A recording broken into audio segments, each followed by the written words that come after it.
आपके साथ भी कुछ ऐसा होता है? ये देखें, peace be upon you. ये यहाँ उर्दू में वीडियो है ये, लेकिन ऑटो डबिट की वजह से देखें ये इंग्लिश में आ रही है और आवाज भी इसकी गायब है। तो इसको हम किस तरह फिक्स कर सकते हैं, आइए गौर करिए, कीजिएगा जरा।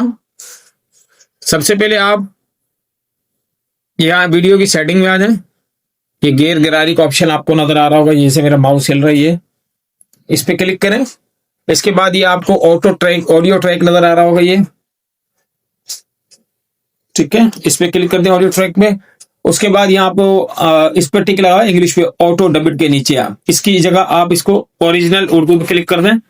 तो ये वीडियो है उर्दू में, तो ऑटो ये डबिट होके आ रही थी, अब देखें। ये लोगों जितना चाहेंगे उतना लंबा बना सकते हैं। तो सबसे पहले मैं आपको ये आई ठीक हो गया, तो लाइक सब्सक्राइब जरूर कीजिएगा। शुक्रिया, जज़ाकल्लाह, अल्लाह हाफ़िज़।